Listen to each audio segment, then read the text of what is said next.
ठीक आहे. आपले जेवढे शेतकरी सहभागी झालेत तर आपण मीटिंग चालू करूयात. एकदा मला सांगा, सर्वांना आवाज येतोय का? हो येतोय. येतोय, आवाज येतोय सर. येतोय. सर्वप्रथम सर्व शेतकरी बांधवांचे सहभागी शेतकरी बांधवांचे या मीटिंग मध्ये स्वागत. आता या ठिकाणी आपण सर्वांनी कृपया करून आपले माईक जे आहे ते म्यूट करून ठेवा, जेणेकरून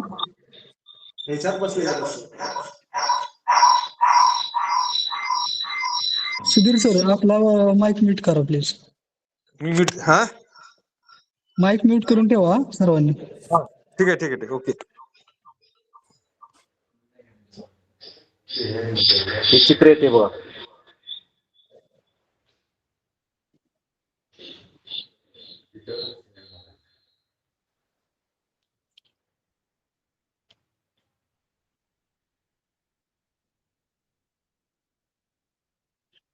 आता एकंदरीत आपण या मीटिंग मध्ये सुरुवातीला आपले जे कृषी ॲप सर्वांचं चालू आहे काय मोबाईल मध्ये? तर कृषी ॲप मध्ये एकंदरीत आपले फसलचे जे तुमचे डिव्हाइस बसवलेलं आहे, सॉइल मॉइश्चर सेन्सर वगैरे बसवलेले आहेत, तर त्याचा डेटा कृषी ॲप मध्ये कसा पाहायचा व त्या संदर्भात संपूर्ण माहिती आपण इथे सुरुवातीला पाहू. त्यानंतर मग जे आपले नकाशे दिसतात, मायक्रॉपचे जे नकाशे आहेत, तर एकंदरीत ते नकाशे काय दर्शवतात त्या संदर्भात सुद्धा आपण डिटेलमध्ये या ठिकाणी माहिती घेणार आहोत. आणि सगळ्यात शेवटी आपल्या AI प्लॉटसाठी संदर्भात खतांचे जे नियोजन असते, खतांचे जे शेड्यूल वगैरे असते, कीड व रोगांचा प्रादुर्भाव संदर्भात काही अडचणी असतात, तर त्या संदर्भात पण आपण शेवटी मार्गदर्शन करणार आहोत. तर या ठिकाणी मी अंबिका मॅडमना विनंती करतो की तुम्ही कृषी ॲप संदर्भात सुरुवातीला सर्वांना माहिती सांगण्यास सुरू करावं. नमस्कार सर्व शेतकरी बांधवांना. आता माझी जी स्क्रीन आहे ती सर्वांना दिसतीये का? हो दिसते. ओके. आपण म्हणजे कृत्रिम बुद्धिमत्ता प्रकल्प अंतर्गत ऊस लागवड कशा पद्धतीने करायची त्याची माहिती बघणार आहोत. सर्वप्रथम आता जी काही सर म्हणाले फसलची जी माहिती असेल किंवा मायक्रॉपची असेल किंवा AI शिफारस असेल किंवा ऊस ताळेबंद, ही सगळी माहिती कुठे बघायची? तर KVK बारामती यांनी कृषी ॲप तयार केलेला आहे. तर त्यामध्ये आपण ही सर्व माहिती बघणार आहोत. तर सर्वप्रथम आपण बघूया प्ले स्टोअरला गेल्यानंतर ती माहिती कशी बघायची, म्हणजे कृषी ॲपचा लोगो असेल किंवा ते कसं बघायचं. तर सर्वप्रथम आपण काय करायचं, प्ले स्टोअरला जाणार. प्ले स्टोअरला गेल्यानंतर हे कृषी नाव असं टाकायचं. एक मिनिट थांबे का मॅडम. हॅलो मॅडम, आपली स्क्रीन दिसत नाही. स्क्रीन एकच मिनिट सर.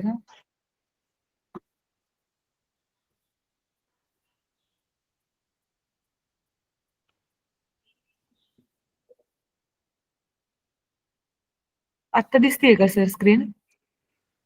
हो दिसते. ओके.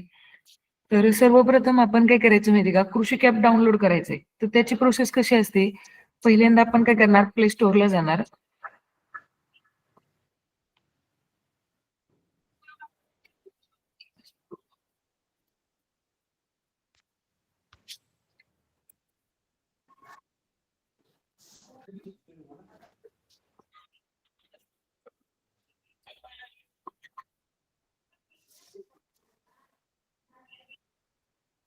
मॅडम आपला आवाज येत नाही. एकदम एकच मिनिटात, थोडस सर नेटवर्क इश्यू असल्यामुळं थोडस लोडिंग होतंय ते.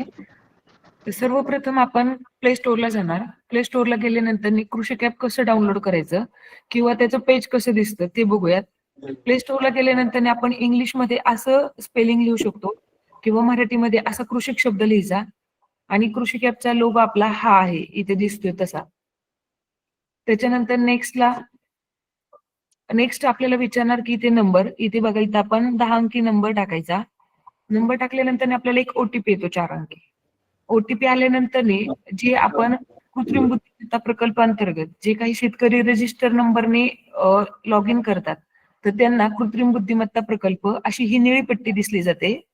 आणि ज्यांचा नंबर आपल्याकडे रजिस्टर नाही किंवा नॉन रजिस्टर नंबरने जे कृषी ॲप डाउनलोड करतात, तर त्यांना ही अशी पट्टी दिसते. म्हणजे कृषी ॲप आमच्याशी सोशल मीडियावर जोडली जा असं दिसलं जातं. मग आपल्याकडे जे शेतकरी बांधव आहेत की ज्यांचं रजिस्टर नंबर आहे तर त्या सर्वांना ही अशी पट्टी दिसेल, कृत्रिम बुद्धिमत्ता प्रकल्प. त्यानंतर ह्या निळ्या पट्टीवरती क्लिक करायचं. त्यावरती क्लिक केल्यानंतर हे 4 ऑप्शन दिसतात. ते म्हणजे काही माझा ऊस असेल, पीक नकाशा असेल किंवा एआय रिकमेंडेशन म्हणजे एआय शिफारस आणि चौथा असेल ऊस ताळेबंद. आता मी यामध्ये ऊस ताळेबंदाची माहिती सांगते की कशा पद्धतीने बघायची.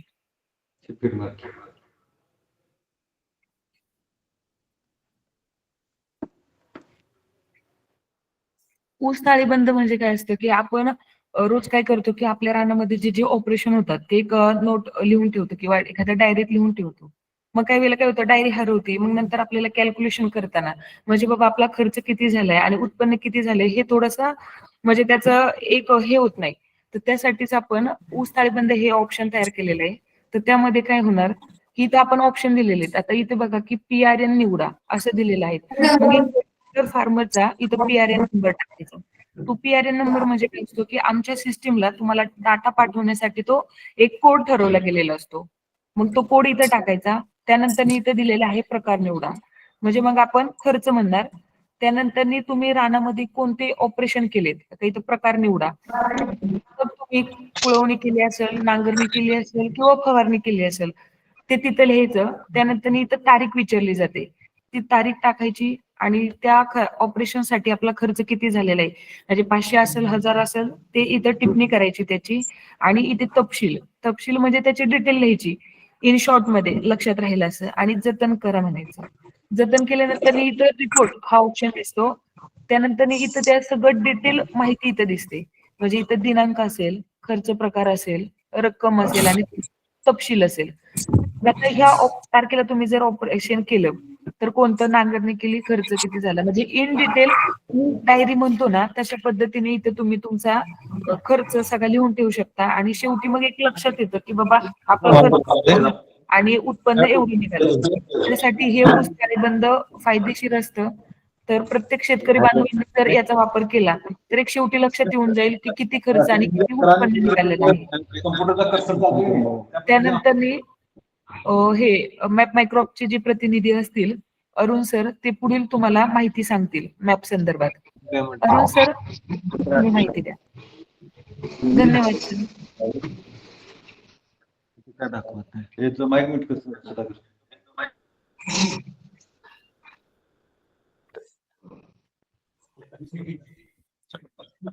नमस्कार सर्वांना. आज आपण आर्टिफिशियल इंटेलिजन्स टेक्नॉलॉजी ऊस पीक या संदर्भातले आपले जे काही ट्रेनिंग सेशन किंवा मार्गदर्शन जे आज काही ऑनलाईन मीटिंग अरेंज केलेली आहे. आज आपण पीक नकाशा म्हणजे जे काही आपण मॅपक्रॉप कंपनीद्वारे जे आपण जे काही पीक नकाशा किंवा त्या संदर्भातली माहिती जी बघणार आहोत त्याच्या संदर्भातली माहिती. माझी स्क्रीन आपल्याला दिसते का?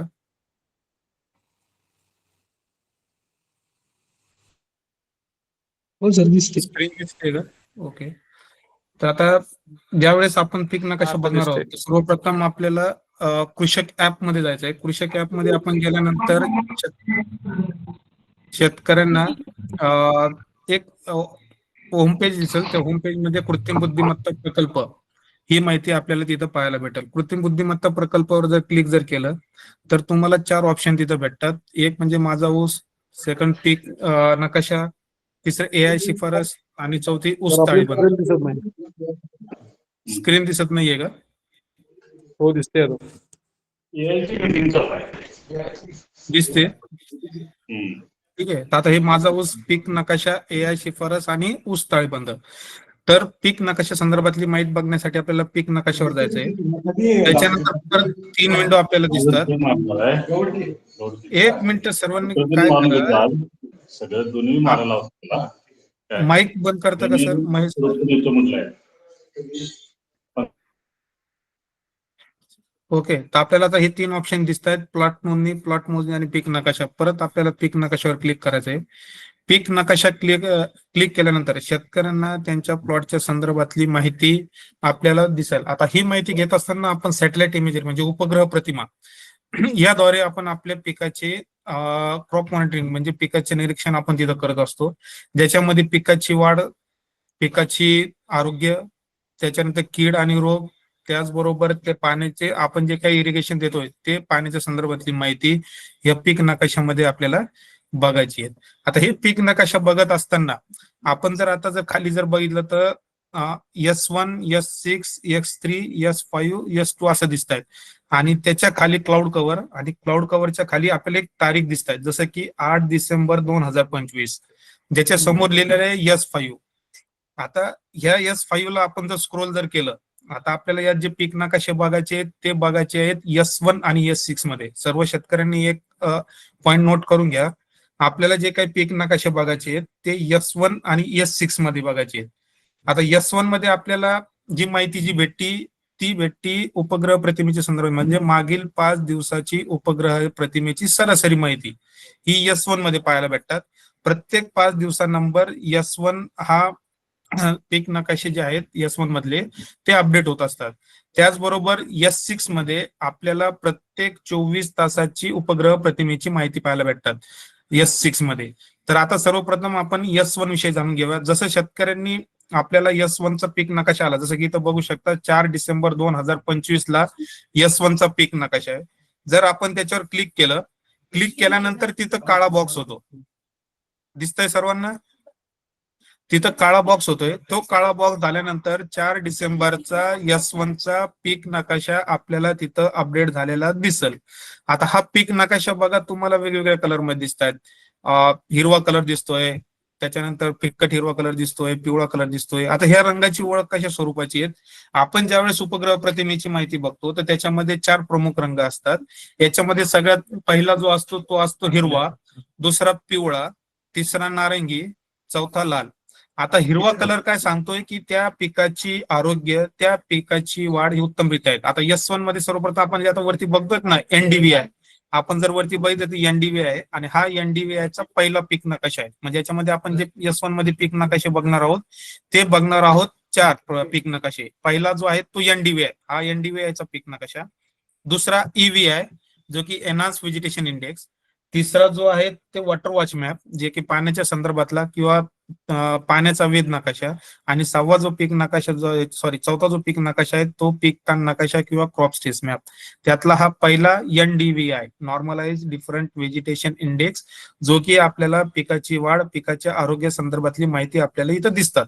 जसं की पूर्वी मी सांगितलं कलर आता इथं जसा हिरवा कलर जो दिसतोय तर ह्या प्लॉटची वाढ चांगल्या स्वरूपाची चालू आहे. म्हणजे हिरवा कलर दाखवतोय की पिकाची वाढ, पिकाचं आरोग्य हे चांगले आहेत. पिवळा कलर सांगतोय की पिकाची वाढ ही मध्यम ते चांगल्या स्वरूपात आहेत. लाल कलर सांगतोय, नारंगी कलर सांगतोय की त्या पिकाची वाढ मध्यम ते कमी. आणि चौथा जो कलर आहे लाल, तो सांगतोय की त्या पिकाची वाढ कमी चालू आहे आणि त्याच्यामध्ये ताण आलेला आहे किंवा त्या ठिकाणी पीक नाहीये. आता इथं जर तुम्ही जर बघितलं तर पिकाची जी वाढ आहे सरासरी चांगली आहे. फक्त वरती जिथं पिवळा कलर दिसतोय त्या पिवळ्या कलर मध्ये त्या पिकाची वाढ मध्यम ते कमी स्वरूपाची आहेत. अशा प्रकारची माहिती आपल्याला हा NDVI पीक नकाशा जातो. आता दुसरं ज्यावेळेस आपल्याला पीक नकाशे जे बघायचे तर दुसरा पीक नकाशा बघत असताना जिथं NDVI दिलेला आहे तर NDVIच्या बाजूला एक त्रिकोण दिलेला आहे किंवा बाण दिलेला आहे. तिथं जर क्लिक जर केलं तर तुम्हाला बाकीचे पीक नकाशे पाहायला भेटतात. शेतकऱ्यांनी बाकीचे पीक नकाशे बघू नये. याच्यामध्ये जे मी तुम्हाला 4 पीक नकाशे सांगितले ते 4 पीक नकाशेच बघायचे आहेत. जसं की पहिला NDVI आपण बघितला. दुसरा बघा त्याच्याच खाली आहे EVI, ऑर्डेन्स व्हेजिटेशन, किंवा मराठीमध्ये इथं EVI, एनहान्स व्हेजिटेशन इंडेक्स किंवा दाट वनस्पती असं ऑप्शन येतं. त्याच्यावर जर क्लिक जर केलं तर तुम्हाला तुमच्या पिकाचे आरोग्य संदर्भातली माहिती इथं पाहायला भेटतात. म्हणजे तुमच्या पिकामध्ये रोग प्रतिकार शक्ती किती आहेत, कोणत्या भागामध्ये कमी आहेत, कोणत्या भागामध्ये जास्त आहेत, जेणेकरून कीड आणि रोग येण्याची सर्वाधिक शक्यता कुठे आहे. याच्यामध्ये सुद्धा 4 कलर आहेत, जसं की हिरवा, पिवळा, नारंगी, लाल.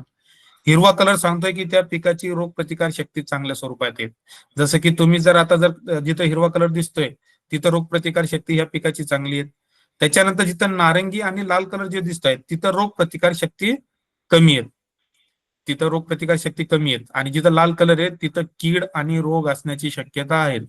तर शेतकऱ्यांना ज्यावेळेस अलर्ट आलेला असेल कोणत्याही कीड रोगाचा, जसं की उमणीचा असेल, खोडकिडा असेल, तांबेरा असेल, गवताळवाड असेल, कांडी कीड असेल, आपल्या ऊस पिकावरील कोणत्याही कीडच्या संदर्भातला जर अलर्ट तुम्हाला आला असेल तर जो लाल भाग आपल्याला दिसतोय त्या लाल भागाच्या ठिकाणी जाऊन ऑब्झर्व करणं गरजेचं आहे. आपल्याला एक मेसेज बी येतो निरीक्षणासंदर्भात, आपलं प्लॉट निरीक्षण करा.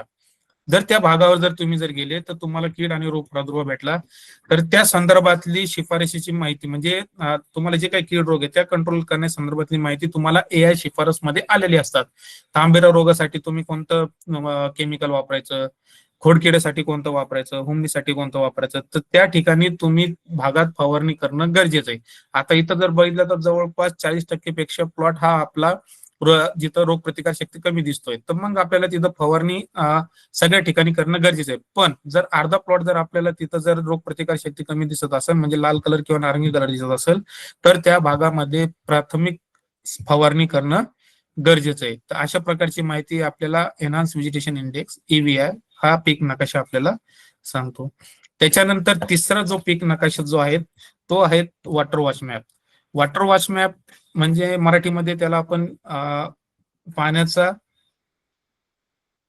वेध नकाशा असं सुद्धा म्हणतो आपण. आता परत त्या ठिकाणी जिथं त्रिकोण आहे, जिथं इंडायसेस दिलेले आहेत, त्याच्यामध्ये आपण क्लिक केलं आणि त्याच्यानंतर आपण वॉटर वॉच मॅप किंवा पाण्याचा वेध नकाशा याच्यावर आपण तिथं क्लिक केलं. आता हा नकाशा काय सांगतोय की ज्या वेळेस शेतकरी पाणी देतात जमिनीला, पिकाला पाणी देतात, पाणी पिकाला दिल्यानंतर जमिनीमध्ये किती टक्के ओलावा होता, म्हणजे मागील 5 दिवसामध्ये किती टक्के ओलावा होता, त्या संदर्भातली माहिती आपल्याला हा पीक नकाशा सांगतो. आता इथं जर बघितलं तुम्ही तर ह्या पीक नकाशामध्ये 0.4 ते 0.5 म्हणजे 40 ते 50% ह्या जमिनीचा ओलावा मागील 5 दिवसामध्ये होता. किती? 40 ते 50. आपण सांगतोय की आपल्या जमिनीची जी वापसा कंडिशन किंवा आपल्याला आवश्यक जे पाण्याचं जे काही उपलब्धता आहे जमिनीमध्ये ते कमीत कमी 60 ते 70% म्हणजे 40 ते 60% पर्यंत पाहिजे, जे की इथं आहेत 40 ते 50%. जर 40% पेक्षा कमी जर असेल तर तुम्ही तिथं पाणी देत असताना कमी प्रमाणात पाणी दिलं. जर तुम्ही जर 70% पेक्षा वर जर गेलात तर मग तिथं जर पाणी असं म्हणता येईल की तिथं अतिरिक्त पाणी तुम्ही त्या मागील 5 दिवसामध्ये किंवा मागच्या आठवड्यात तुम्ही तिथं दिलेलं आहे, म्हणून तिथं अतिरिक्त पाणी दिसत आहे. आणि ह्या ठिकाणी जर बघितलं 40 ते 50% जर ठेवलं तर तुम्ही तिथं योग्यरित्या पाण्याचं व्यवस्थापन केलेलं आहे अशी माहिती ह्या सॅटेलाइट इमेजरीच्या स्वरूपात, ह्या इंडायसेसच्या स्वरूपात तिथं आपल्याला पाहायला भेटतात. त्याच्यानंतर चौथा जो पीक नकाशा आहे तो आहे क्रॉप स्ट्रेस मॅप म्हणजे पीक ताण नकाशा. परत आपण त्या इंडायसेसच्या बाजूला क्लिक केलं, त्याच्यानंतर पीक ताण नकाशा आपण बघितला. आता इथं ज्यावेळेस आपण पीक ताण नकाशा बघत असतो तर पीक ताण नकाशा बघत असताना सुद्धा आपण इथं त्या रंगाच्या स्वरूपाची माहिती बघत असतो, ज्याच्यामध्ये हिरवा कलर असेल, पिवळा कलर असेल, नारंगी असेल, लाल कलर असेल. हिरवा आणि पिवळा कलर सांगतोय की त्या पिकावर आपल्या इथं कोणत्याही प्रकारचा ताण सध्या नाही, म्हणजे जैविक अजैविक ताण आपण जे बघतोय ते जैविक अजैविक ताण बघण्यासाठी आपण हा पीक नकाशा वापरतो.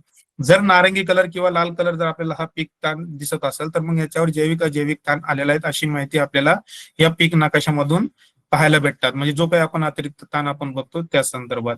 तर अशा प्रकारची माहिती आपण S1 मध्ये बघायची आहे, ज्याच्यामध्ये 4 जे इंडायसेस प्रमुख इंडायसेस तुम्हाला सांगितले ते प्रमुख इंडायसेसची माहिती तुम्हाला अशा प्रकारे इथं घ्यायची आहे. कोणी एका शेतकऱ्यांना जर म्हणजे जर शेतकऱ्यांना सर्व जर ही माहिती जर कळाली असेल तर प्लीज कोणी एक जणांनी सांगावे की ही माहिती समजली म्हणून. कोणी एकानं माईक चालू करून तिथली माहिती समजली म्हणून सांगाय किंवा नाही समजली, म्हणजे याला परत एकदा आपल्याला तुम्हाला ती माहिती देता येईल. समजली का ही माहिती? हो हो. ओके, ठीक आहे. आता हा झाला पीक नकाशा आपला S1 मधला, जो खाली तुम्ही रवींद्र सर बोला, रवींद्र रेडेकर सर. आपण हात वर केला. ओके, ठीक आहे. 4 डिसेंबर 2025 ला आपल्याला हा S1 चा पीक नकाशा आपण इथं बघतोय. आता याच्यामध्ये S1 मध्ये जसं की प्रमुख 4 पीक इंडायसेस सांगितले, तीच माहिती आपल्याला आपल्या पीक नकाशाच्या संदर्भात बघायची आहे, जे 5 दिवसाची सरासरी उपग्रह प्रतिमेची माहिती आपल्याला भेटते. आता दुसरा जो आहे तो S6. आता S6 बघितलं तर प्रत्येक 24 तासाला आपल्याला S6 ची माहिती आपल्याला भेटत असते. आता S6 ची माहिती बघत असताना आपल्याला मागचे 24 तासाची उपग्रह प्रतिमेची माहिती आपल्याला इथं पाहायला भेटतात. त्याच्यामध्ये जर आपण जर क्लिक जर केलं, आता 7 डिसेंबर 2025 चा S6 चा पीक नकाशा मी इथं ओपन केलाय, ज्याच्यामध्ये आपल्याला प्रमुख जे इंडायसेस आहेत ते बघायचं आहेत NDVI. S6 मध्ये शेतकऱ्यांनी फक्त NDVI हा पीक नकाशा इथं बघायचा आहे. S1 मध्ये 4 इंडायसिस बघायचे आणि S6 मध्ये फक्त NDVI. आता हा NDVI मागील 24 तासाचा आहे की तुझ्या पिकाची वाढ कशा पद्धतीनं चालू आहे.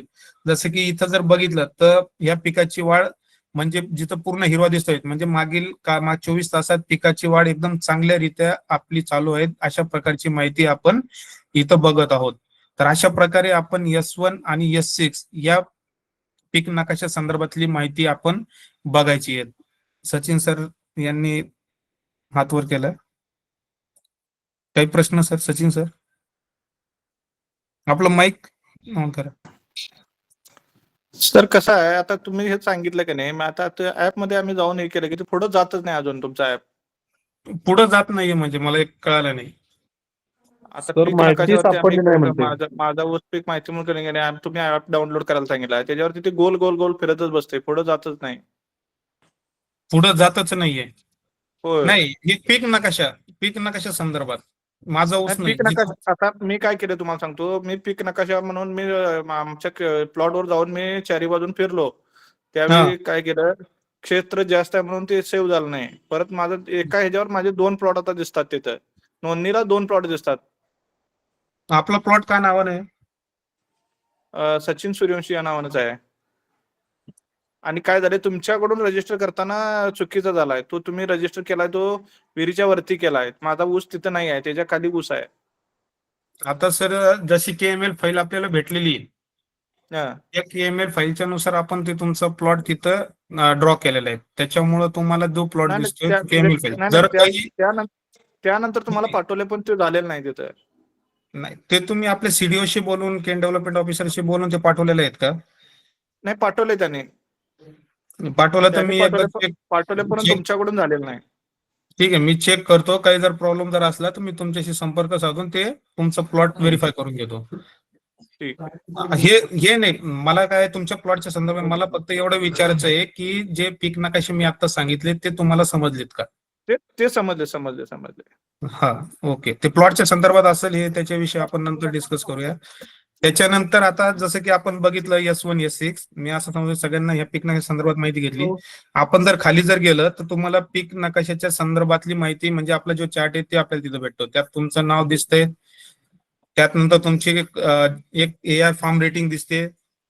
AI फार्म रेटिंग हे तुमच्या पीक वाढ आपण जे काही सॅटेलाइट इमेजरी जे घेतलेली असतात त्याच्यामुळे तुम्ही आणखीन जे काही तुमचं इरिगेशन म्हणजे पाणी जी देण्याची पद्धत आहे त्याचा सगळा अभ्यास करून ते ठरवलेलं असतात आणि ती स्कोर आपल्याला तिथं पाहायला भेटतात. त्याच्यानंतर तुमचं पीक आहे आणि त्याच्यानंतर काही स्टँडर्ड यील्ड डेटा आणि करंट यील्ड म्हणजे त्या तुमच्या पिकाच्या वाढीनुसार किती उत्पादन येऊ शकतं त्या माहितीच्या संदर्भातली माहिती सुद्धा आपण इथं पाहू शकता. त्याच्यानंतर खाली जर गेलं तर आजचं तापमान म्हणजे प्रत्येक तासाचं तापमान शेतकरी इथं बघू शकतात की त्याच्यामध्ये किती तापमान आहेत, आर्द्रता किती आहे, पाऊस येण्याची शक्यता आहेत का, हवेचा वेग, हवेचा दाब, हा प्रत्येक 14 दिवसाचा म्हणजे माहिती, पुढील 14 दिवसाची माहिती सुद्धा हवामानाच्या विषयीची ते आपण इथं बघू शकतो. खाली करंट वेदर डेटा म्हणजे प्रत्येक तासाचा जो डेटा आहे तो डेटा आपण इथं शेतकरी खाली बघू शकतात.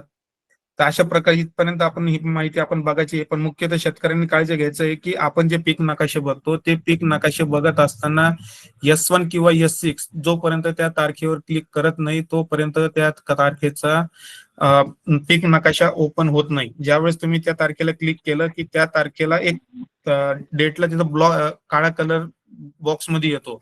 असं समजा ते बॉक्स कलर झाला त्या तारखेचा तो सॅटेलाइट इमेजरीची माहिती आपण तिथं बघत आहोत. त्यात कोणाला काही प्रश्न आहे? पीक नकाशा संदर्भात कोणाला काही प्रश्न आहे? जर पीक नकाशा संदर्भात जर कोणाला काही प्रश्न नसतील तर मग आपण पुढे जाऊया. धन्यवाद. सर, पुढे घ्या.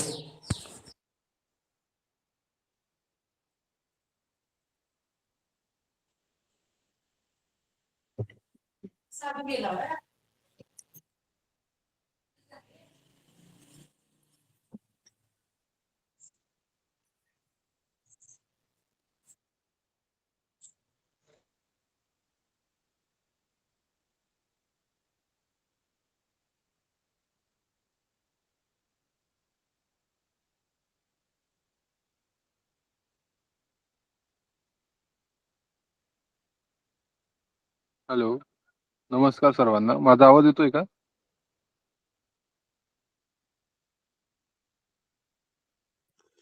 आवाज येतोय पण स्क्रीन येत नाही.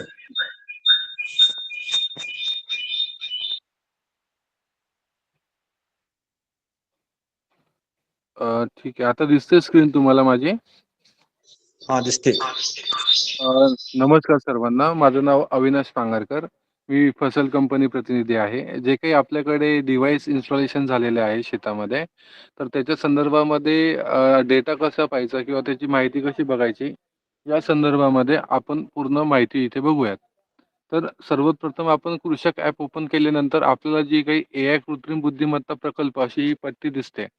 या पट्टीवरती क्लिक केल्यानंतर 4 तुमच्याकडे आयकॉन दिसतात तुम्हाला. या 4 आयकॉनमध्ये माझा ऊस म्हणजे जे काही तुमच्याकडे फसलचं डिव्हाइस लावलेलं आहे, त्याचा पूर्ण डेटा जो आहे तो तुम्हाला याच्यामध्ये दिसतो. जसं की माझ्या ऊसवरती जर आपण क्लिक केलं, तर तुम्हाला तुमच्या शेतामध्ये सध्या काय परिस्थिती आहे आणि तिथे जे काही सेन्सर लावलेले आहेत, त्यांचा डेटा काय आहे आणि ते काय सांगतात याची पूर्णपणे तुम्हाला इथे माहिती दिसते. ठीक आहे. तर याच्यामध्ये आता आपण ज्ञानदेव पिराजी पाटील म्हणून एक शेतकरी आहेत. यांचा आपण हा डेटा आता इथे ओपन केलेला आहे. जसं की तुम्ही इथे बघू शकता.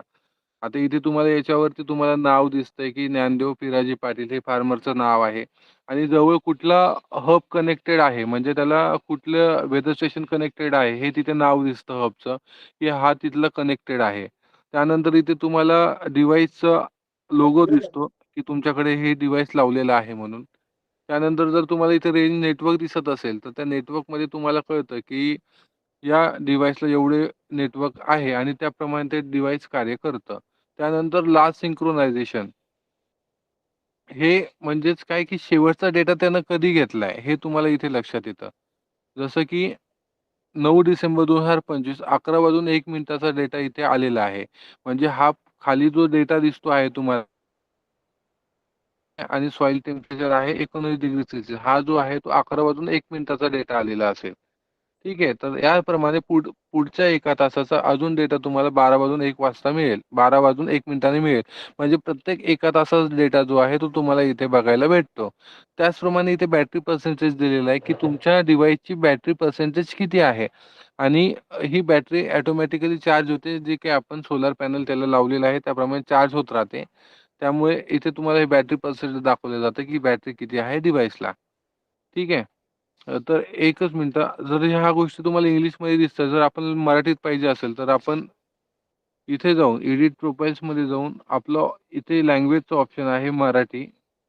जर हा आपण सिलेक्ट केला आणि त्याला सेव्ह केलं, तर तो मराठीमध्ये तुम्हाला पूर्ण गोष्टी तुम्हाला इथे बघायला भेटतील. तर तसंच आता आपण इथे मेन प्लॉटवरती आलोय, भूखंडावरती आलोय, तर तुम्हाला इथे कळतं, की तुमचं पीक कुठलं आहे आणि तुम्ही इथे बघू शकता, की इथे ऊस लिहिलंय, शुगरकेन लिहिलंय आणि त्याचप्रमाणे तुमची सध्याची स्टेज कोणती चालू आहे शेतामध्ये, तर लीफ डेव्हलपमेंटची स्टेज चालू आहे आणि टिलरिंगचा टप्पा जो आहे तो पुढचा असणार आहे. म्हणजे आपण काय करतो, की तुमचं पीक कुठलं आहे, तुमच्या पिकाची स्टेज कुठली आहे सध्याची आणि त्याच्या पुढे तुमचं टप्पा कुठला आहे येणारा. तर याप्रमाणे आम्ही तुम्हाला ॲडव्हायझरी प्रोव्हाईड करतो, की कुठलं म्हणजे किती पाणी असलं पाहिजे, ओलावा मेंटेन राहण्यासाठी इरिगेशन कसं केलं पाहिजे, तुमच्याकडे कुठला आणि रोग आणि किंवा कुठली कीड येऊ शकते, या सगळ्या गोष्टी ज्या की आपण पुढे बघणार आहोत. त्यानंतर इथे तुम्ही खाली बघू शकता एक मीटर बॉक्स दिसतोय. त्या मीटर बॉक्समध्ये तुम्हाला प्राथमिक जमिनीतला ओलावा दिसतोय आणि मातीचं तापमान दिसतंय. या 2 गोष्टी तुमच्या प्रत्येकाच्या शेतामध्ये आपण सेन्सर लावलेले आहेत. त्याच्यावरून कॅल्क्युलेट होतो आणि इथे तुमच्या मातीच्या थरामध्ये किती ओल आहे हे इथे तुम्हाला दिसतं. आता इथे तुम्ही बघू शकता प्राथमिक जमिनीचा ओलावा जो आहे तो 76% आहे आणि मातीचं तापमान जे आहे ते 19 डिग्री सेल्सिअस आहे. बरोबर? तर या मीटर बॉक्सवरती जर आपण क्लिक केलं, तर आपण क्लिक केल्यानंतर आपण आतमध्ये जातो. आतल्या ह्याच्यावरती जातो. तर आतल्या पेजवरती गेल्यानंतर तुम्हाला इथे लक्षात येतं बघा, तुमचं नाव दिसतं आणि सध्याचं म्हणजे तुमच्या प्लॉटची परिस्थिती सध्याची कशी आहे हे इथे तुम्हाला लक्षात येतं. इथे तुम्हाला दिसतंय की तुमचं पीक कुठलं आहे, सेम पिकाची स्टेज कोणती आहे. सध्या लीफ डेव्हलपमेंट म्हणजे पानांची डेव्हलपमेंट होत आहे हे असं दिसतंय आणि एकूण जमा जी म्हणजे 99 दाखवतंय. म्हणजे एकूण जमा जी म्हणजे ग्रोइंग डिग्री डेज ज्याला आपण म्हणतो, की तुमच्या तुमच्या पिकांची वाढ जी आहे त्या जीडीडी वरती अवलंबून असते आणि हा जीडीडी ऑटोमॅटिकली तुमच्या टेम्परेचर आणि बाकी जे काही ह्युमिडिटी वगैरे आहे तर त्याच्याप्रमाणे कॅल्क्युलेट करून तो तिथे दिला जातो आणि त्याच्यावरून तुमच्या पिकाची ग्रोथ ही ठरत असते. त्यामुळे हे इथे तुम्हाला दाखवण्यासाठी आपण दाखवतोय की इथे सध्या लीफ डेव्हलपमेंट स्टेज चालू आहे आणि इथे एवढा जीडीडी आहे. त्यानंतर तुम्हाला इथे दिसतात 2 पट्ट्या, माझे सेन्सर आणि रोग आणि कीटक. तर त्या माझ्या सेन्सर्स मध्ये तुम्हाला इथे लक्षात येतं की तुमच्याकडे कुठला सेन्सर लावलेला आहे. तर किमान आणि कमालमध्ये प्राथमिक जमिनीचा ओलावा तुम्हाला इथे दाखवतं. आता इथे सांगतंय की खूप ओले आहे म्हणजे 76% ओलावा आहे आणि काल जर पाहिलं काल 5:01 81% होता म्हणजे यांनी पाणी दिलं असणार बहुधा. आपण त्या जमिनीच्या ओलाव्यावरती जर क्लिक केलं तर आपण आतमध्ये जातो. आतमध्ये गेल्यानंतर तुम्हाला इथे बघा ग्राफ दिसतो की आपण कधी पाणी देतोय आणि पाणी दिल्यानंतर ग्राफ कसा हळू खाली येतोय. तर त्याप्रमाणे ते सेन्सरची मुवमेंट आपल्याला इथे दिसते. याच्यामध्ये डेली विकली आपण डेटा बघू शकतो. आता हा सरांचा विकली डेटा जर आपण पाहिला तर याच्यामध्ये तुम्हाला लक्षात येतं की जेव्हापासून आपण सेन्सर लावलेला आहे तेव्हापासून त्यांनी पाणी जे आहे ते खाली येऊच दिलेलं नाही. म्हणजे यांच्या शेतामध्ये भरपूर पाणी झालेलं आहे. जवळपास 80% 80च्या वरतीच पाणी आहे आणि आता तो जवळपास 77 वरती आलेला आहे. म्हणजे अजूनही यांना पाणी देण्याची गरज नाहीये. तर हे तुम्हाला कुठे लक्षात येतं? आता इथे तुम्हाला दिसतंय वरती सॉइल मॉइश्चर इथं दिसतंय तुम्हाला 76.70% खूप ओले आहे म्हणून, बरोबर? तर या खूप ओलेवरती जर आपण क्लिक केलं तर इथे तुम्हाला लक्षात येतं की जमिनीचा ओलावा आहे तो 76.70% खूप ओले आहे आणि इथे तुमचा मातीचा प्रकार दिलाय बघा हेवी क्ले म्हणजे खूप जास्त काळी माती आहे असा त्याचा अर्थ होतो आणि हा तो प्रकार आहे. आणि याच प्रकाराप्रमाणे तुमचं जमिनीचा प्रकार कोणता, मातीचा प्रकार कोणता आहे आणि तुमचं पिकाची स्टेज कोणती आहे याच्यावरती या रेंजेस तुम्हाला इथे दिलेल्या आहेत की या रेंजेस प्रमाणे जर आपण मेंटेन केलं तर तुमचं सिंचनाची म्हणजे तुमचा वापसा कंडिशन कधी मेंटेन राहील हे तुम्हाला इथे कळतं. जसं की तुम्ही इथे बघू शकता पुरेसा ओलावा किंवा जमिनीची क्षमता जी आहे ते 44% पासून 50% पर्यंत आहे आणि खूप ओले जे आहे ते 50 ते 100% पर्यंत आहे. म्हणजे आता सर जे 80 वरती पाणी देत आहे तर हे पाणी न देता त्यांनी आता जेव्हा रिकमेंडेशन येईल, रिकमेंडेशन कधी येणार तुम्हाला जेव्हा सिंचनाची गरज असेल तेव्हा. आता सिंचनाची गरज कधी आहे तर 38% ते 44.75%. म्हणजे यापर्यंत जर ते सेन्सरची व्हॅल्यू खाली आली तर त्याप्रमाणे तुम्हाला एक अलर्ट येईल की तुमच्या शेतामध्ये पाण्याची गरज आहे आणि तुम्ही एवढ्या मिनिटं ड्रीप चालवा किंवा एवढ्या मिनिटं मोटर चालवा. ठीक आहे. तर याप्रमाणे तुम्हाला मेसेज येईल. पण आपल्याला हे थांबावं लागेल. कंटिन्यू पाणी न देता आपण काय करतो की नेहमी कंटिन्युअसली पाणी देतो. आपल्याला जरी वरची बाजू जरी अशी वाटली की सुकलेली आहे, वरून जरी भेगा पडलेल्या आपल्याला दिसला, पण जर आपण खाली जरी 2 बोटं जरी उकळून पाहिलं ना तर खाली आपल्याला ओल लागते. तर अशा गोष्टी असतात. तर त्यामुळे थोडंसं आपण वाट बघावी कारण ही वापसा जर मेंटेन राहिला तर आपल्या पिकाची ग्रोथ जी आहे ती योग्य प्रकारे होते आणि त्याप्रमाणे आपण योग्य वेळेमध्ये खतं आणि इरिगेशन लागू करू शकतो. त्यामुळे आपण ते करायला पाहिजे. त्याचबरोबर हे ज्या रेंजेस आहेत, या रेंजेस प्रत्येकाच्या शेताप्रमाणे म्हणजे त्यांच्याकडे असणाऱ्या मातीच्या नमुन्याप्रमाणे त्या बदलत राहतील. त्यामुळे हे प्रत्येकाचं सारखं नसणार आहे. कुणाला इथे 40 वरती अलर्ट येत असेल, तर कुणाला 44 वरती येत असेल, तर तो कुणाला 30 वरती सुद्धा येऊ शकतो. तर या रेंजेस प्रमाणे आपण आपल्या शेतातील ओल जी आहे ही मेंटेन करावी. आलं सर याच्यामध्ये लक्षात सर्वांना की आपल्याला इरिगेशन काय किती महत्वाचं आहे आणि याच्यामध्ये आपल्याला ओल कशी मेंटेन करायची आहे. त्यानंतर मागे आल्यानंतर आपल्याला हे लक्षात येतं, सॉरी एकच मिनिट हा.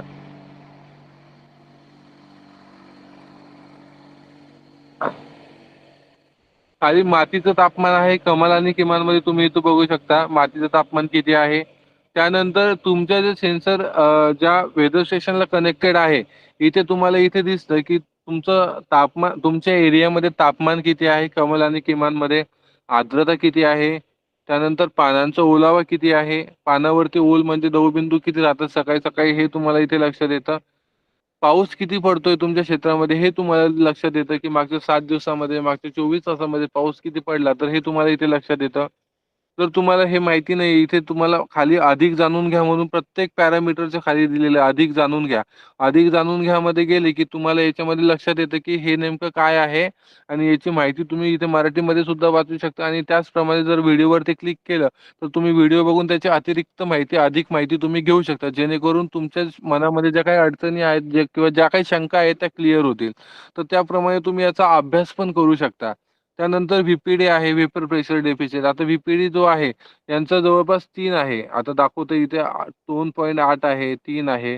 म्हणजे हा व्हीपीडी जो आहे, व्हेपर प्रेशर डेफिसिट याला म्हणतो. आता इथे बघा, आपण जर अधिक जाणून घ्यामध्ये गेलो तर इथे लिहिलेलं आहे की बाष्पदाब तूट म्हणजेच पीपीडी हे वातावरणातील कोरडेपणाचे मोजमाप करणारे आहे. फसल प्रणाली ही माहिती इतर सेन्सर रीडिंगसह वापरते आणि शेतकऱ्यांना त्यांचं सिंचन आणि फर्टिगेशन क्रियाकलापांचे नियोजन करण्याचा सल्ला देते. म्हणजे व्हीपीडी जितके जास्त असेल तितके पीक आणि मातीचे पाणी कमी होईल किंवा जास्त होईल. म्हणजे काय, तर याच्यामध्ये काय आहे ना, व्हीपीडी तुमचा कमीत कमी 1 ते 2 मध्ये असला पाहिजे. तर आपण म्हणू शकतो की खतं देण्यासाठी ही योग्य वेळ आहे किंवा पाणी देण्याची ही योग्य वेळ आहे.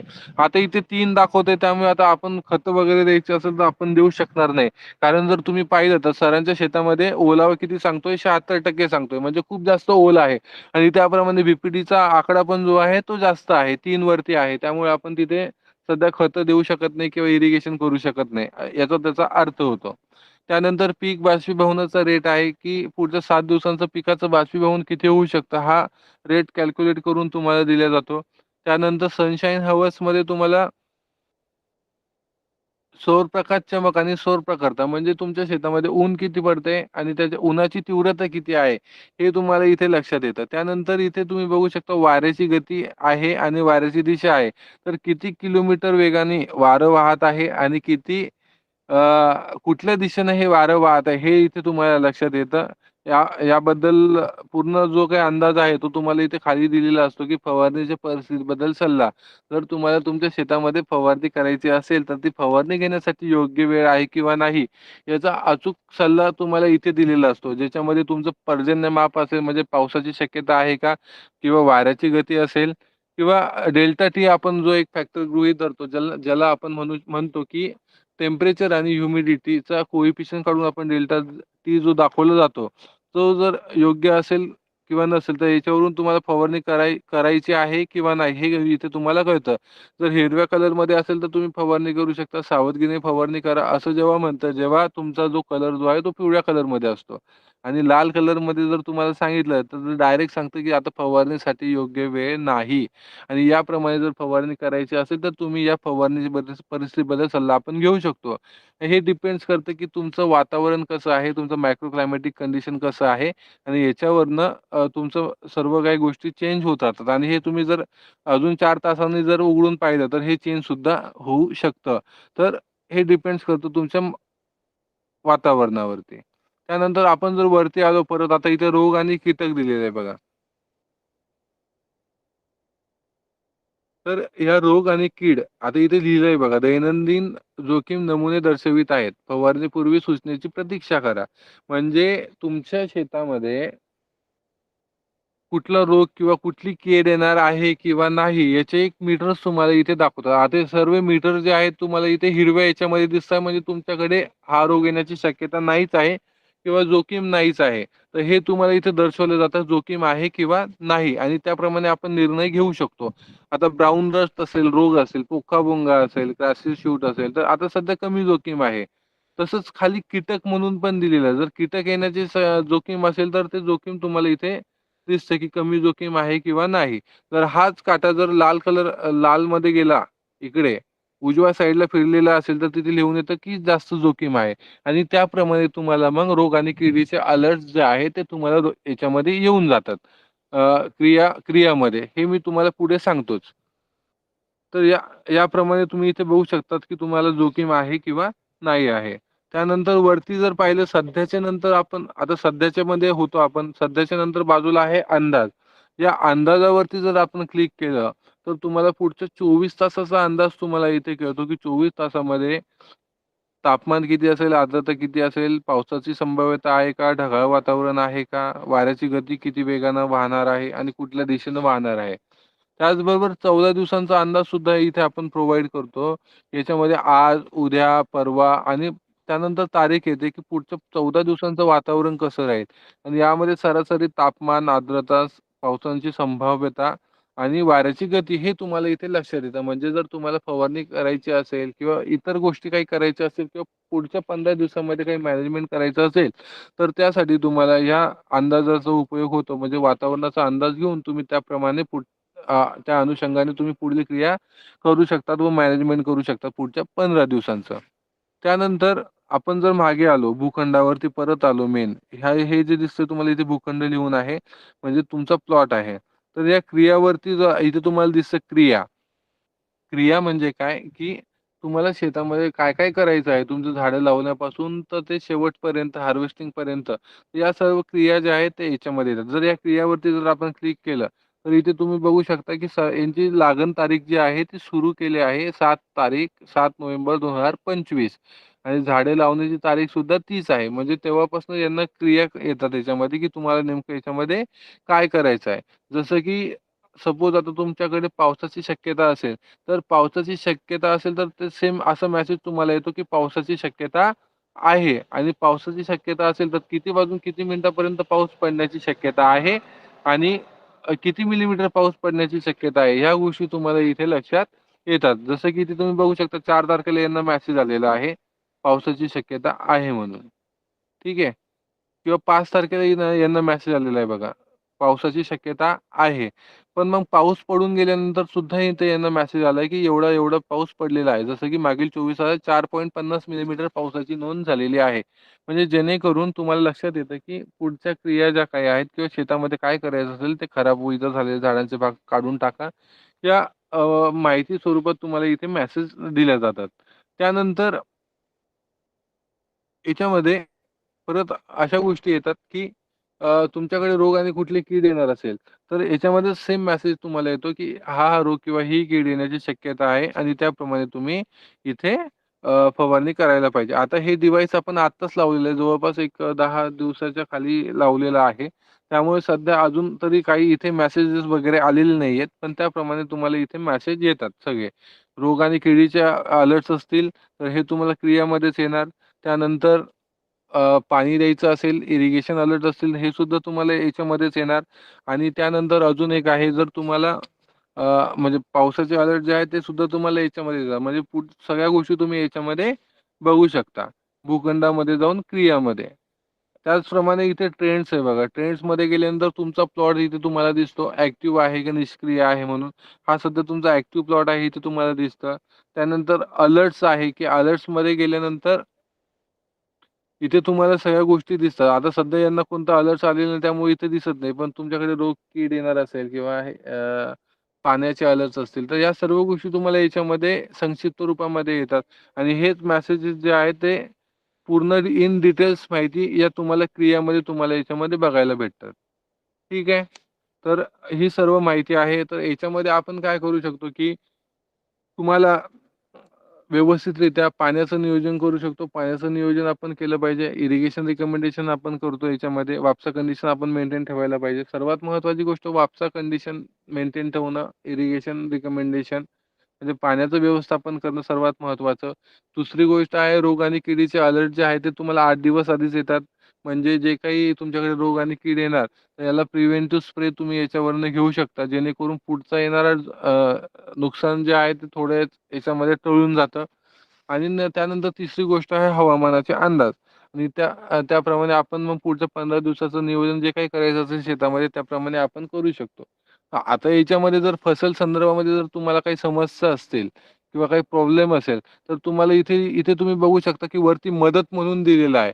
या मदतवरती जर आपण क्लिक केलं ना, तर इथं रेज अ तिकीट म्हणून आपण तिकीट रेज करू शकतो. म्हणजे तिथे रिपोर्ट अन इश्यू म्हणून आहे. तिथे आपण लिहिलं, तर तुम्हाला आमच्या प्रतिनिधींचा कॉल येईल आणि ते तुम्हाला डायरेक्टली कॉल करतील किंवा इथे खाली एक दुसरा पण ऑप्शन आहे कॉल अस डायरेक्टली म्हणजे तुम्ही डायरेक्टली आमच्या कंपनीशी संपर्क साधू शकता आणि ज्या फसल संदर्भात तुम्हाला काही प्रॉब्लेम असेल, तर ते तुम्हाला तिथल्या तिथे सॉल्व्ह करून भेटतील.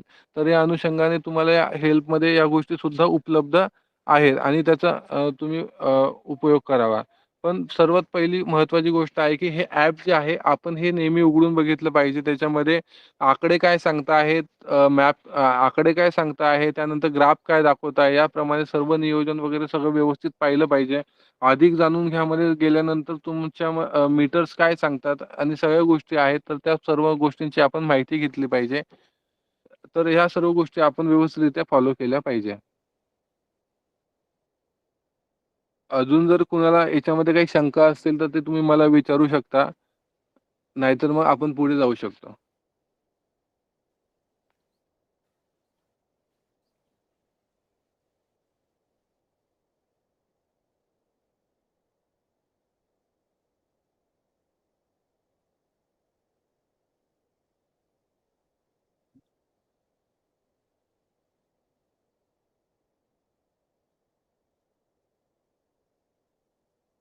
माझा संदर्भात कोणाला काही प्रश्न नसतील तर आपण पुढील AI शिफारस संबंधात माहिती घेऊ.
ठीक आहे. आता सर्वांना स्क्रीन दिसते का माझी?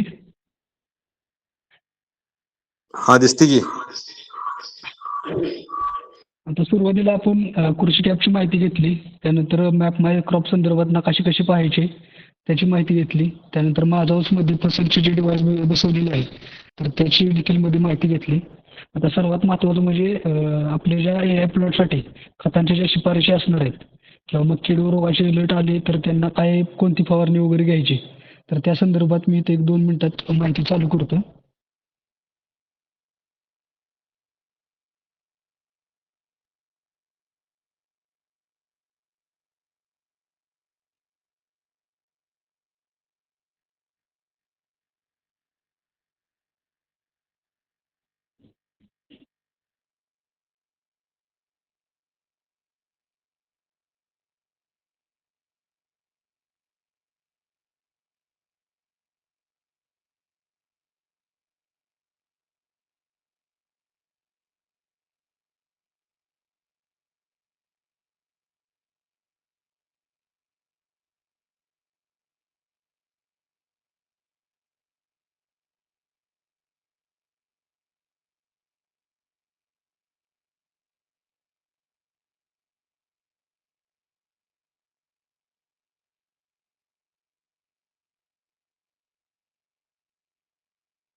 ठीक आहे. माझ्या मोबाईलचा नेटवर्क इश्यू असल्यामुळे मी अंबिका मॅडमच्या मोबाईलवरून स्क्रीन शेअर करत आहे.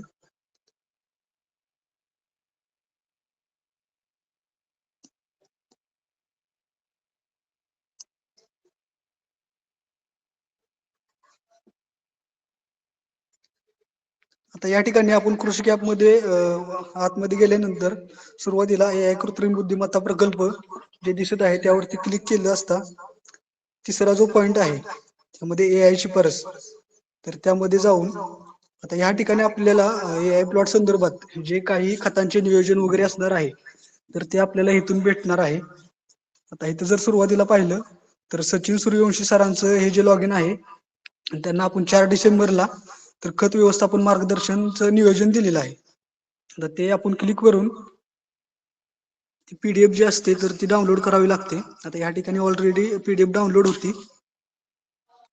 तर ते अशा प्रकारे सुरुवातीपासून म्हणजे बेसल डोसला आपल्या प्लॉटनुसार कोणकोणती खतं वगैरे टाकली पाहिजेत किंवा मग त्यानंतर आळवणी कशा प्रकारे केली पाहिजे याचं संपूर्ण दिवसानुसार नियोजन दिलेलं आहे. आता हा जो डेटा आहे तो आपल्याला संपूर्णपणे सॉइल सॅम्पल म्हणजे आपल्या शेतात जे माती परीक्षण केलेलं होतं तर त्याच्यावरती संपूर्ण हा डेटा आपण तयार केलेला आहे. जसं जसं आपण पुढे जाऊ जसं जसं आपल्याला वेदर स्टेशनचा डेटा प्लस आपल्या मॅप संदर्भात जे डेटा कलेक्शन होईल त्या संदर्भात आपल्या प्लॉटसाठी त्या कालावधीमध्ये काही चेंजेस असतील म्हणजे खतांमध्ये काही चेंजेस करायचे असतील किंवा मग क्वांटिटीमध्ये एखाद्या खतांच्या काही चेंजेस करायचे असतील आपल्याला त्या दिवसानुसार तर ते तसे पण अलर्ट यामध्ये या शिफारसमध्ये आपल्याला इथून पुढे येणार आहेत. तर यामध्ये सर्वात महत्वाची गोष्ट ही आहे की आपण जी मायक्रोन्यूट्रिएंट स्लरी दिलेली आहे. आता मला एक सांगा आपल्यापैकी किती शेतकऱ्यांना हे शेड्यूल भेटलेलं आहे खतांचं?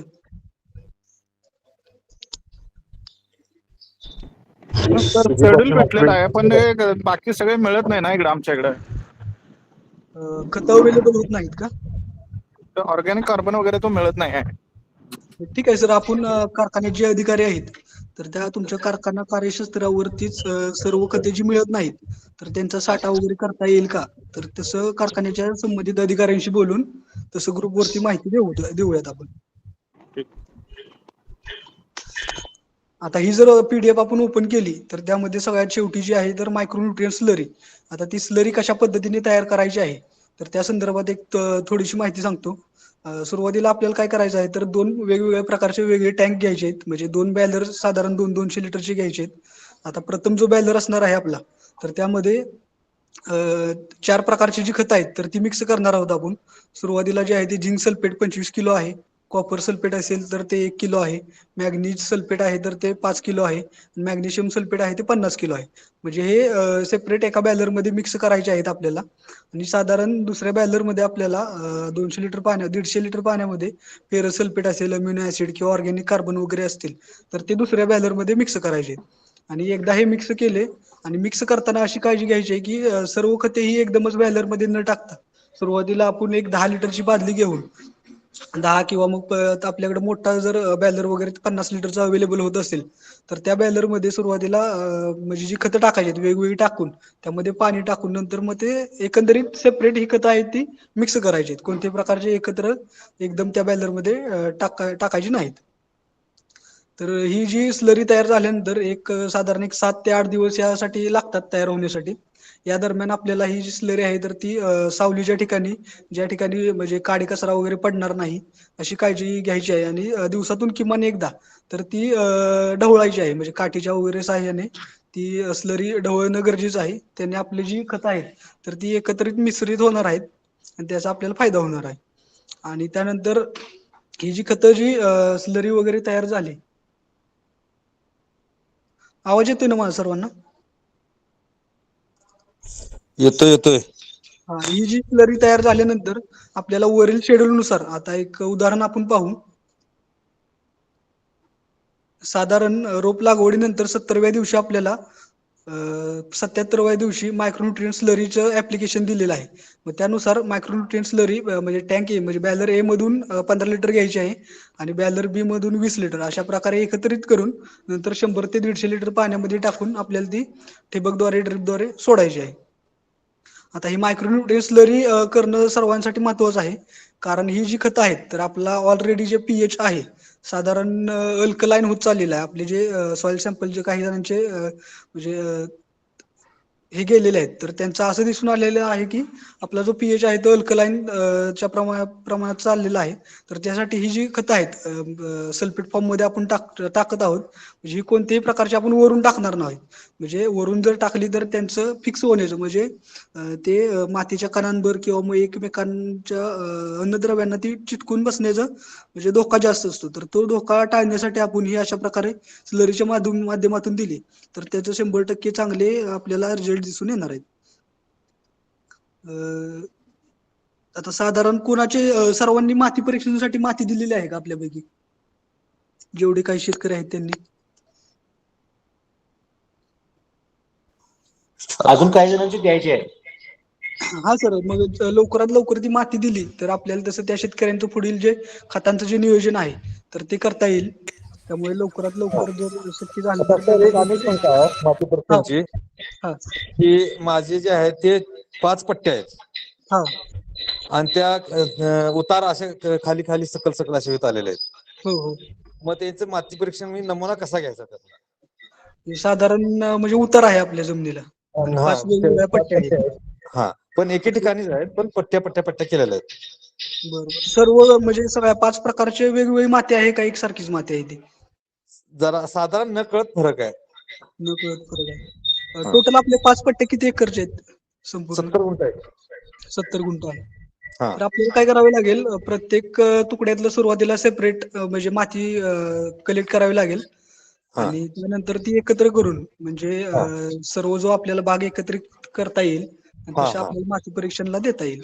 लास्ट टाइमला सगळ्यातल्या एकत्र करून द्यायचं. पण हे कधी करता येईल आपल्याला, तर माती साधारण एकसारखी असेल तर. जर तुमचा हा मातीचा प्रकार चेंज होत असेल प्रत्येक प्लॉट मध्ये तर मग आपल्याला ते सेपरेटच करावं लागेल. नाही, बऱ्यापैकी एकच प्लॉट होता तो, फक्त आम्ही जमीन तयार करताना डेव्हलप उतारायचे आहे केली, त्यामुळे बांध वगैरे घातले असतील. बांध घातले. बरोबर. ठीक आहे, मग एकत्रित करून दिल्यानंतर सुद्धा चालू शकते, काही प्रॉब्लेम नाही. चालेल, थँक्यू सर. खतांसंदर्भात किंवा कीड रोगांसंदर्भात कोणाला काही अडचणी असतील तर ग्रुपवरती मी माझा नंबर आणि नाव शेअर करतो. त्या नंबरवर तुम्हाला कॉन्टॅक्ट करा किंवा मेसेज करा. मीटिंग चालू आहे. नक्कीच मार्गदर्शन केलं जाईल. आता कोणाचे काही प्रश्न आहेत का? ते नव्हे, मीटिंग चालू बोलू किती वाजता बोलू? कोणाचा माईक चालू आहे त्यांनी कृपया माईक बंद करा.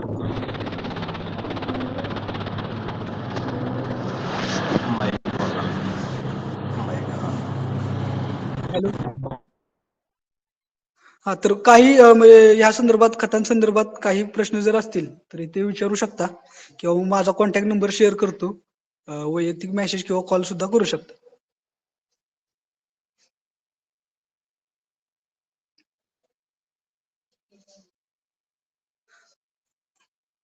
हॅलो.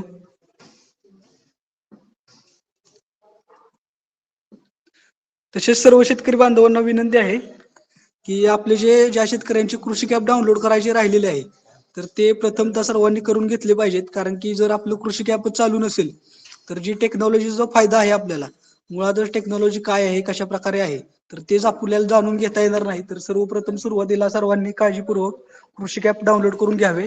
त्या संदर्भात कोणाला काही अडचणी येत असतील तर आपल्या संबंधित जे स्टाफ आहे तर त्यांना कॉन्टॅक्ट करावा.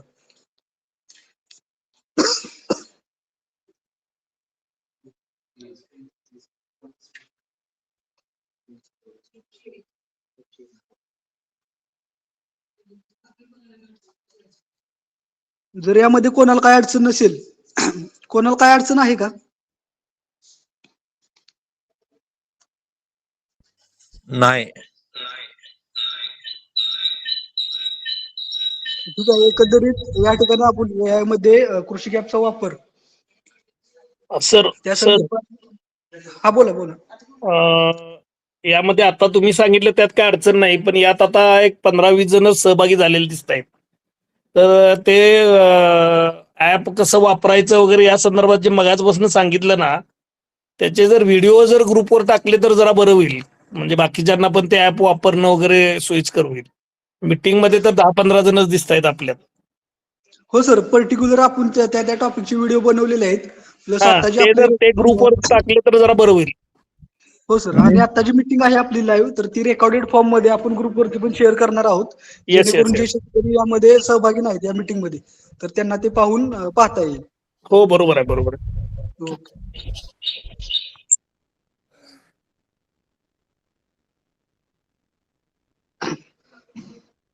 ठीक आहे. जर कोणाची काही अडचणी वगैरे नसतील तर ही मीटिंग आपण इथे थांबवूया. आणि जे मध्ये सदस्य सहभागी झाले या मीटिंग मध्ये, तर त्यांचे मनापासून KVK बारामती कडून आभार. तर या ठिकाणी आपण ती मीटिंग बंद करू शकतो. सर हा बोला. एक शंका आहे आपली. हा बोला. आता आपल्याला सरी किती फुटानं पाडायला पाहिजे? साधारण आपली 4.5 फुटी तरी कमीत कमी सरी पाहिजे. हा. आणि 2 रोपातील अंतर 1.5 फूट ठेवू शकतो आपण.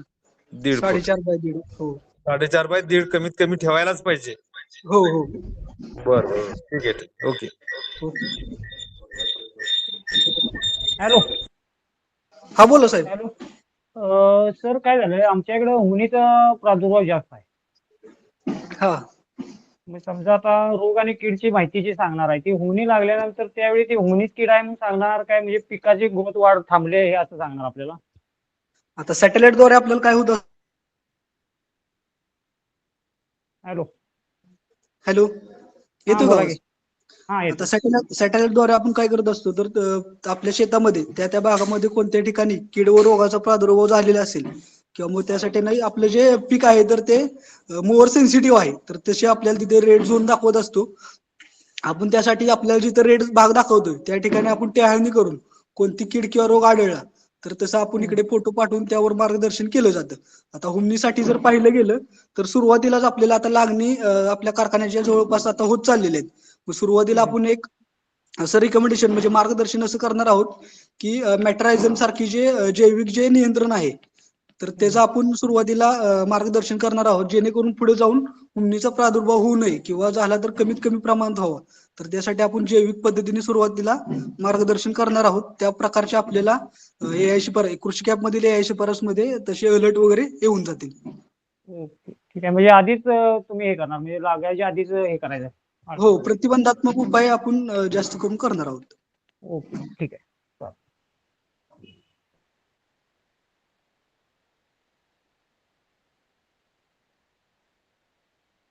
अजून कोणाला काही अडचण?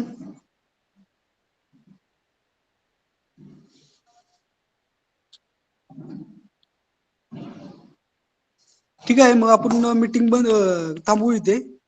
धन्यवाद. हॅलो. धन्यवाद. हॅलो. हा बोला सर, काय प्रॉब्लेम आहे का? काय झालं सर, जमिनीच्या प्रकारानुसार ज्या शिफारसी दिल्या आहेत की नाही आपण, पीएच हा. वगैरे सामू वगैरे, हा. त्या पद्धतीने ते आपण बघायचं काय, अलर्ट तुमच्या माध्यमातून अलर्ट म्हणजे मेसेज वगैरे येणार, हे तुम्ही टाकायला पाहिजे, ते टाकायला पाहिजे असं काय? काय म्हणताय सर, प्रश्न मला समजलेला नाही, एकदा सांगू शकता? आपल्या जमिनीच्या प्रकारानुसार जी शिफारसी दिलेल्या आहेत, म्हणजे हा जमिनीचा बरोबर. समजा 8.3 आहे, त्यानंतर ती पिका प्रकारात दिलेत. हो मध्यम प्रतीची किंवा चोपन जमीन अशी आहे, हलकी जमीन. त्या हो पद्धतीनं जे रिपोर्ट आता आमच्याकडे आपण एखाद्या आपल्या पिकात बसवलंय, हो त्यानंतर आपण लागण तारीख वगैरे सगळं दिलेलं आहे. त्यात प्रत्येकाचे पीक स्टेज वेगवेगळे असणार, दिवस म्हणजे हंगाम प्रत्येकाचे स्टेज वेगवेगळे असणार. बरोबर. ते मेसेज आपल्यापणच त्यात आता तुम्ही जे PDF दिलेलं आहे, म्हणजे PDF दिलेलं. 8 दिवस, 15 दिवसाने किंवा 30 दिवसांच्या 45 दिवसानंतर ते आपल्या हो. आपण फॉलो करायचं आहे का तुमचा मेसेज येणार असं आणि एक हे करा? आता ते काय करायचं, सुरुवातीला हे प्राथमिक स्वरूपातलं हे शेड्यूल आहे. आता ह्यापुढे मी सुरुवातीला सांगितल्यानुसार सॅटेलाइट द्वारे किंवा वेदरच्या डेटाद्वारे काही जे चेंजेस वगैरे दिसून आले तर त्यानुसार आपल्याला ते अलर्ट वगैरे येणार आहेत. आता सुरुवातीला तरी आपण त्या शेड्यूल नुसार चालणार आहोत. म्हणजे आता आमचं खताचं काय नियोजन मत चालू आहे करणार. साहेब, शेतकरी म्हणून आमचं एक मत काय आहे, हा. आता तुम्ही सांगितलेलं आहे एक 20 दिवसानंतर ही आळवणी करा किंवा 30 ते 40 दिवसांनी बाळ भरण्याच्या वेळी जे करायचं आहे ते हो तुम्ही ऑलरेडी मेसेज टाकला असता बरं आहे. कारण आपण पीक तुमचे आम्ही ज्यावेळी आता नोंद करतो त्यावेळी लागणीचा तारीख वगैरे सगळं तुम्हाला देतोय. देतो बरोबर. त्यानुसार सॉफ्टवेअर मध्ये बदल करून आम्हाला त्या दिवशी आज तुम्ही निंबोळी पेंड आणि फर्टिगा टाका किंवा हो तुम्ही आळवणी करा, हे असं आम्हाला जर सजेशन केलं तर बरं होईल शेतकऱ्याला, असं मला वाटतं. हो सर, नक्कीच आपलं जे सजेशन आहे तर त्याचं उत्तम आहे, तर त्यानुसार आपण काही बदल करू शकतो, तर तसे आपण करूया तिथून पुढे.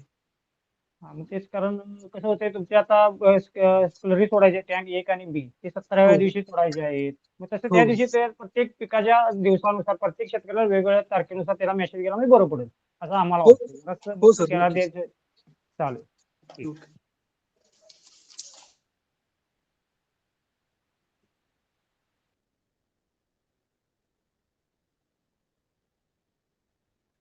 ठीक आहे, आता इथे आपण मीटिंग थांबवू. जरी काय कोणाला प्रश्न वगैरे असतील तर ते ग्रुपवरती किंवा मग पर्सनल आपले जे स्टाफ आहेत त्यांना कॉन्टॅक्ट करून आपण ते सोडवू शकतो. सर फक्त प्लीज आपला नंबर तेवढा ग्रुपवरती टाका. हो, सर्वांचे नंबर आम्ही शेअर करतो ग्रुपवरती. हा, हा. ओके. ओके, ठीक आहे. धन्यवाद.